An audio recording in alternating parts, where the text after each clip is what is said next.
무슨 일이든지 본질을 파악하는 것이 중요합니다. 부차적인 일, 덜 중요한 것은 조금 이따 해도 되지만 본질적인 것을 우리가 집중적으로 잘 하는 것이 중요합니다. 그래서 무엇이 본질이냐, 이것을 파악하는 것이 지혜인 것이지요. 신앙생활에 있어서 본질이 무엇입니까?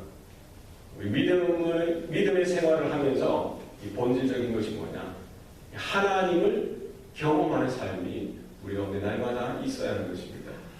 그래서 우리가 이 광야와 같은 인생길을 살아가는 데 있어서 우리 홀로 걸어가는 것이 아니라 하나님을 더 깊이 깨닫고 하나님을 날마다 경험하는 삶이 우리 가운데에 나타나야 하는 것이죠. 그럼 무엇으로 이것이 가능합니까? 우리가 어떻게 그 지존하신 하나님을 날마다 우리 삶 가운데 경험하고 함께할 수가 있느냐?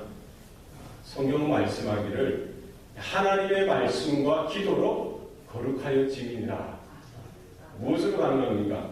하나님의 말씀을 통해서, 그 계시의 말씀을 통해서 우리는 하나님에 대해서 보다 더 분명하게 알게 되어지고 그 말씀을 쫓아서 순종하는 삶을 통해서 우리는 날마다 하나님과 동행하고 하나님을 경험하는 삶을 살아갈 수가 있는 것이죠.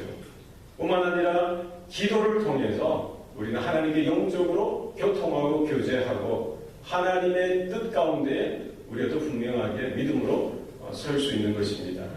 그래서 이 두 가지 것, 이 두 가지가 뭡니까? 하나님의 말씀 그리고 기도.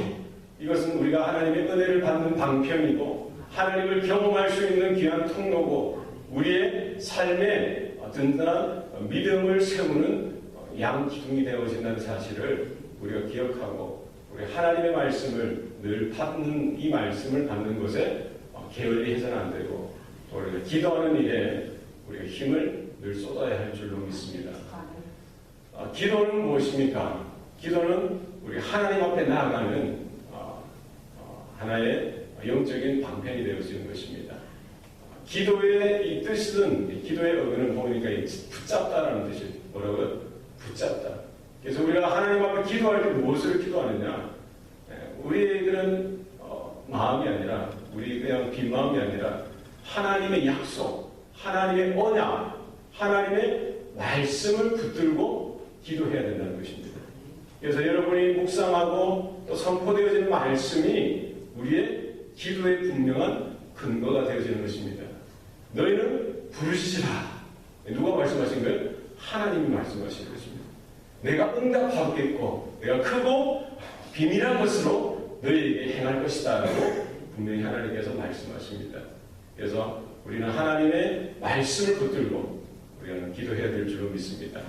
그리고 기도할 때에는 하나님의 임재가 임하는 것이죠. 하나님이 살아계시고 내 앞에, 내 옆에 있다는 사실, 그 임재의 사실을 우리는 붙드는 것이 필요합니다. 그리고 기도의 삶을 통해서, 기도를 통해서 결국 내 뜻을 가지고 기도하는 것 같지만 마지막에는 하나님의 뜻을 깨닫게 되어지고 하나님께서 무엇을 원하시는지 그 하나님의 뜻을 붙들게 되어지는 것이 바로 기도라는 것입니다. 그래서 기도에 응답하시는 하나님이신 줄 믿습니다. 그래서 하나님 우리의 기도를 들으시고 응답하신다. 날마다 응답하신다는 것입니다. 그래서 하나님의 기도의 응답은 크게 세 가지라는 것이죠. 첫 번째는 뭡니까? 그래, 해주겠다. 예스. 우리가 하나님 앞에 기도하면은 하나님이 들어주시는데 그 응답이 첫 번째는 뭐예요? 예스. 뭐예요? 너의 뜻과 나의 뜻이 맞다는 것입니다. 그러면 즉각적으로 응답해 주시는 거죠. 두 번째는 뭡니까? No. 너의 뜻과 나의 뜻이 맞지 않다는 거예요. 그것은 부적절하다는 것입니다. 그 기도의 제목이, 그 기도의 내용이 너에게 지금 당장 필요하지 않다는 거예요. 너에게 불필요하다는 것입니다. 하나님의 뜻과 나의 뜻이 맞지 않을 때 하나님은 노 하십니다. 그죠? 사도 바울도 세 번이나 자기의 육체의 가시를 빼달라고 하나님께 요청하고 기도하였지만 하나님께서는 그 기도에 응답해 주지 않으셨습니다. 나중에 깨달은 것은 무엇입니까? 내게 하나님의 은혜가 족하다는 사실을 사도 바울은 깨달은 것이죠. 세 번째 기도의 응답은 무엇입니까? 기다리라는 것입니다. 아직까지 하나님의 때가 되지 않았다는 것을, 하나님의 뜻을 이룰 하나님의 타이밍이 아직 되지 않았다는 것입니다. 그래서 우리는 날마다 하나님 앞에 기도로 나아가고 그 말씀을 의지하여 하나님 앞에 기도할 때 날마다 하나님의 뜻을 깨닫고 하나님의 뜻을 순종하여 살아드리는 복된 우리의 삶이 될 수 있길 바랍니다. 오늘 본문에 보면 하나님께서 모세에게 말씀하십니다. 뭐라고 말씀하십니까? 네가 왜 내게 부르짖느냐? 이스라엘 자손에게 명령하여 앞으로 나아가게 하라. 너희 지팡이를 잡고 그것을 바다 위에 내밀어서 그것이 그 바다가 갈라지게 하라. 그들이 그 바다 가운데서 육지로서 마른 땅으로 건너가게 되리라 라고 말씀하시는 것입니다. 네가 왜 나에게 지금 계속 부르짖고 있느냐? 이것은 무슨 말입니까? 왜 자꾸 기도하느냐? 이것이 아니라 이미 모세의 기도 가운데 하나님은 응답하셨다는 것입니다. 모세의 그 부르짖은 그 기도 가운데 하나님은 응답하시고 어떻게 행해야 될지, 어떻게 살아가야 할지, 어떻게 처신해야 될지를 분명하게 말씀하고 있는 것이지요. 모세가 지도자로서 그 이스라엘 200만 대군을 이끌고 지금 막다른 곳이 바로 홍해 그 앞바다인데 어떻게 해야 할지, 무엇을 해야 할지 몰라 그가 하나님 앞에 부르짖을 때에 하나님은 기도에 응답하시고 기도를 들으시고 응답하시는 하나님인 것입니다. 이스라엘 백성들로 하여금 뭐라고요? 앞으로 나아가라. 지금 앞은 뭐가 있습니까? 홍해바다가 있어요. 이스라엘 백성들은 모세는 무엇을 기대했을 것 같습니까? 뭐 저 옆으로 가라든지 뒤로 가라든지 이런 답을 혹 기다렸을지 모르겠는데 지금 망망대해 있는 홍해를 앞으로 향하여 나아갈 것을 말씀하고 있는 것입니다. 모세에게 있는 그 지팡이를 들어서 그 바다를 향하여 내어서 그 바다가 갈라지게 하라. 그들이 그 바다 가운데에서 마른 땅처럼 건너가게 되어질 것을 분명하게 말씀하고 있는 것입니다. 모세가 어떤 마음으로 하나님 앞에 부르짖고 기도했는지 모릅니다. 그가 생각했던 것이 있을 것을 이스라엘 백성들이 기대했던 것이 있을 것입니다. 그러나 하나님께서는 무엇을 말씀합니까? 왼쪽도 아니고 오른쪽도 아니고 뒤로 돌아 그들을 대항하라는 것도 아니라 막혀있던 그 홍해를 향하여 나아갈 것을 분명하게 말씀하고 있는 것입니다. 앞으로 나아가는 것. 사람들이 생각할 때 우리 수준에서 볼 때에는 불가능한 그 길을 향하여 걸어갈 것을 분명히 말씀하고 있습니다. 여러분, 우리가 하나님 앞에 기도할 때 나온 그 마음, 그 뜻이 있습니다. 그러나 우리가 기도할 때에 하나님께서 응답하시고 우리 그 기도 가운데 들어서 응답하실 때에 하나님의 뜻이 우리 가운데 전달되어지고 또 하나님의 뜻이 우리 가운데 깨달아지고 하나님이 말씀하실 때에 그 음성 가운데 여러분 귀를 기울이시기 바랍니다. 분명히 하나님께서 말씀하시는데 계속 우리가 부르짖고 있는다고 한다면 어폐가 있는 거예요. 여러분 기도하고 순종하시고 순종하시면서 또 기도하시기 바랍니다. 하나님의 뜻은 분명한 것입니다. 애매하게 주신 적이 없습니다. 우리가 순종하여 나아가는 그 길을 향해서 믿음으로 기도하면서 그 말씀에 의지하여서 우리가 나아가는 우리의 삶이 될 수 있길 바랍니다. 하나님께서 때로는 우리에게 우리가 하기에 감당하기 힘든 무리한 것들을 요구하시는 것 같더라도 여러분 잠잠히 그 하나님의 음성 가운데 그 말씀이 분명하다고 한다면 내 유불리를 떠나서 그 말씀 앞에 순종하여 앞으로 나아가는 복된 순종의 삶이 우리 가운데 있기를 바랍니다. 결국 기도는 무엇이냐? 하나님의 뜻을 깨닫고 내 삶 가운데 그 하나님의 뜻이 이루어지도록 우리가 순종하는 삶으로 나아가는 그 방향으로 기도는 이끄는 것입니다. 그래서 기도는 우리가 어떤 부를 이루고 우리의 성공을 이루고 우리의 잘됨을 이루어가는 도구가 아니라 우리는 하나님의 영광과 하나님의 의와 그분의 나라를 향해서 우리의 삶이 하나님의 뜻이 이루어지는 방편이 되어지도록 통로가 되어지도록 내어드리는 것이 바로 기도의 능력인 줄 믿으시길 바랍니다. 그래서 기도하다가 하나님의 뜻을 깨달으시길 바랍니다. 기도하면서 하나님께서 응답하시는 귀한 체험이 있기를 바랍니다. 기도하면서 더 하나님의 뜻 가운데 순종하는 저와 여러분 될 수 있기를 바랍니다. 기도하는 가운데 우리 고집이 꺾여지고 우리의 선입견이 깨어지고 하나님이 원하시고 기뻐하시는 그 방향을 향해서 우리가 믿음의 한 걸음 한 걸음 떼어나갈 수 있기를 바랍니다. 하나님께서는 또 말씀하실 때에 내가 이 애굽의 모든 사람의 마음을 완악하게 할 것이다. 분명히 말씀하시죠.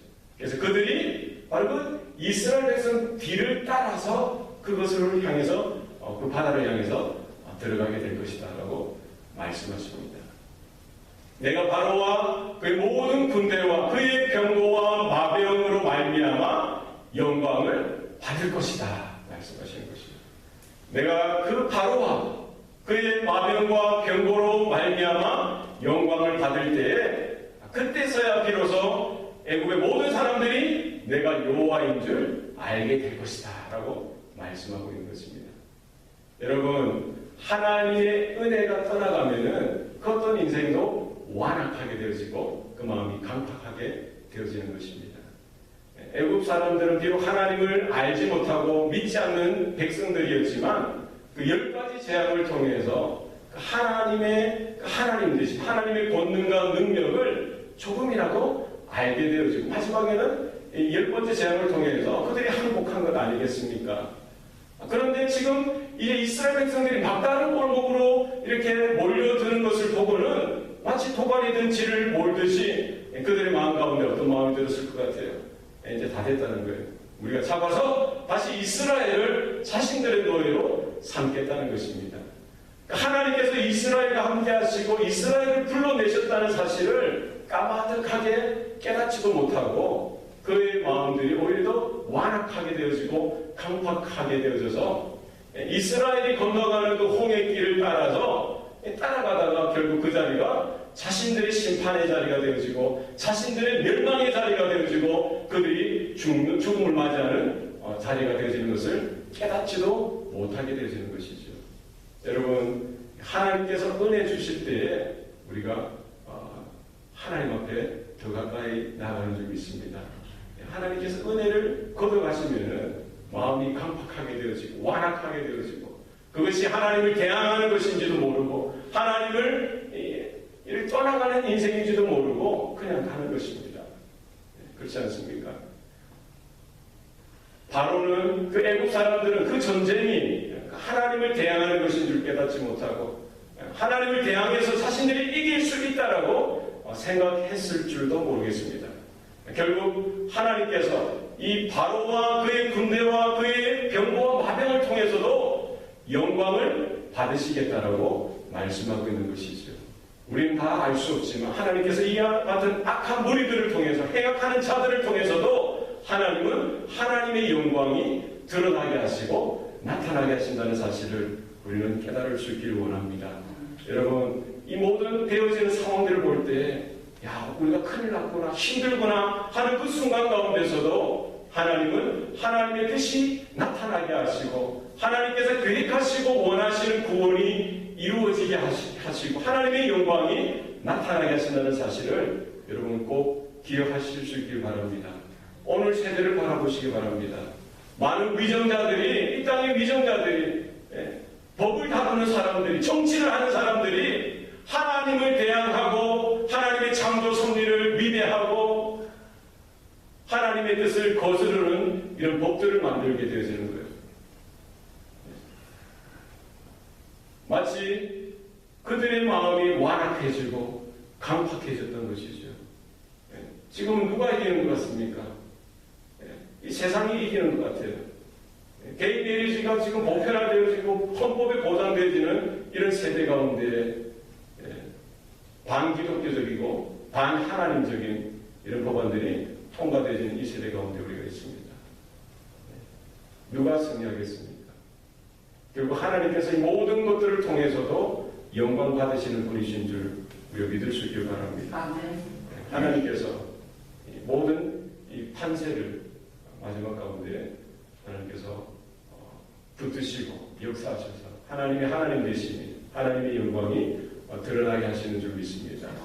그래서 우리가 상황들에 기둘리는 것이 아니라 살아계신 하나님을 향해서 우리의 믿음의 눈을 열 수 있기를 바랍니다. 이스라엘 민족을, 이스라엘 백성을 앞서가던 하나님의 사자가 이제 맨 뒤로 오게 되어지죠. 그때 구름 기둥도 함께 뒤편으로 옮겨지게 되어집니다. 지금 애굽진과 이스라엘진 사이에 그 여호와의 사자가 그리고 구름 기둥이 이렇게 서게 되어지는 것이죠. 그때 애굽 편에는 이 구름과 흑암이 가득 차다라고 했어요. 그리고 이스라엘 편에는 이 밤임에도 불구하고 뭐라고 했습니까? 밝다라고 했어요. 하나님께서 하나님의 임재가 하나님의 영광이 그 자리에 임함으로 그 애굽에 있는 사람들이 더 이상 이스라엘에게 더 접근하지 못하도록 하나님께서는 시간을 벌어주시는 것이죠. 하나님의 명령은 떨어진 것입니다. 이스라엘이 행해야 될 것은 무엇입니까? 비록 앞에 여호와의 사자가 앞서가지는 않지만 여호와의 사자는 뒤에서 막아주시는 거예요. 그리고 그 명령에 따라서 그들은 앞으로 믿음의 행진을 해나가는 것이 필요한 것입니다. 여호와의 사자, 누구입니까? 하나님께서. 그리고 어떤 신학자는 구약시대에 현현한 그리스도라고 해석하시는 분이 있어요. 어쨌든 하나님께서 직접 이스라엘을 품으시고 지금까지 인도하셨을 뿐만 아니라 그 위기 가운데 하나님의 영이, 하나님의 임재께서, 하나님의 임재가 함께 하시고 하나님의 손수 그들을 지키시고 보호하신다는 사실입니다. 이 구름 기둥과 불 기둥은 무엇입니까? 하나님의 임재를 상징하는 것이죠. 그들이 출애굽하고 나서 지금 이제 홍해 앞바다까지 이르는 삶뿐만 아니라 이제 가나안 땅에 들어가는 그 순간까지 이 구름 기둥으로 불 기둥으로 하나님께서 인도하신다는 것이죠. 이스라엘 백성들에게 가장 큰 힘은 무엇입니까? 하나님의 임재가 그들의 삶 가운데 있다는 것입니다. 하나님을 날마다 경험하고 하나님과 동행하는 인생이었다는 것이죠. 오늘 마지막 때를 살아가는 저와 여러분 가운데도 마찬가지입니다. 우리의 능력이 어디에 있습니까? 우리의 믿음의 큰 힘이 어디에 있습니까? 살아계신 하나님께서 우리의 가정마다 우리 교회 가운데 성도의 삶 가운데 임재하시고 우리의 삶을 인도해 나가신다는 사실을 여러분 기억하시길 바랍니다. 때로는 하나님께서 우리를 앞장서서 나가실 때에 우리가 믿음으로 따라가시기 바랍니다. 때로는 하나님께서 우리 뒤를 막아주시고 보호하시고 지켜주신다는 사실을 여러분 기억하시길 바랍니다. 나는 안 된다. 나는 힘들다. 어렵다. 아이고 큰일 났구나. 이렇게 주저앉아서 낙심하는 것이 아니라 오히려 하늘을 향해서 눈을 바라보고 내 옆에 계신 그 하나님의 임재를 우리가 믿음의 눈으로 바라보고 우리가 기도할 때에 하나님의 뜻을 구하고 하나님의 크신 뜻 가운데 우리가 믿음의 순종하는 귀한 삶이 우리 가운데 나타날 수 있기를 바랍니다. 네, 기도하시겠습니다. 살아계신 아버지 하나님, 막혀 있고 또 뒤에는 애굽의 그 대군이 몰려올 때 그들이 할 수 있는 것은 아무것도 없었습니다. 모세가 하나님 앞에 부르짖어 기도할 때에 하나님은 그 기도 가운데 들어주시고 응답하신 하나님인 것을 우리가 보게 됩니다. 하나님, 우리의 삶이, 우리의 인생길이 좌우와 앞뒤가 다 꽉 막혀 있을 때라도 우리가 하늘을 향하여 눈을 들게 하여 주시옵소서. 우리가 크게 그 말씀을 의지하여 하나님 앞에 부르짖을 때에 하나님은 우리의 기도를 들어주시고 응답하여 주시는 하나님인 것을 우리가 이 아침에도 경험하게 하여 주시고 우리의 삶의 모든 여정길 가운데에서도 그 하나님과 동행하는 우리의 복된 인생 되게 도와주시옵소서. 날마다 불기둥과 구름기둥으로 이 광야 같은 인생길을 살아가는 성도들의 삶을 주장하시고 인도하시는 그 하나님을 향하여 우리가 믿음으로 끝까지 순종하여 따라갈 수 있도록 도와주시고 하나님 말씀하실 때에 그 말씀이 때로는 우리에게 버겁게 다가오고 힘들게 다가올지라도 우리가 끝까지 순종할 수 있도록 하나님 우리의 몸을 붙들어 주시고 마음을 붙들어 주시고 생각을 지켜주시고 그 말씀의 능력이 우리의 삶 가운데 나타날 수 있도록 주 도와주시옵소서. 우리의 자녀들을 주님의 손에 올려드리기 원합니다. 우리 가정사들을 하나님 주님의 손에 올려드리길 원합니다. 우리가 막연하게 두려워하고 막연하게 근심하여 염려하여 주저앉아 있는 것이 아니라 날마다 기도의 무릎을 꺾게 하여 주시고 하나님을 향하여 더 크게 기도하게 하여 주시고 하나님의 살아계심을 하나님의 영광을 우리가 바라볼 수 있도록 도와주옵소서. 감사드리고 예수님 이름으로 기도합니다. 아멘.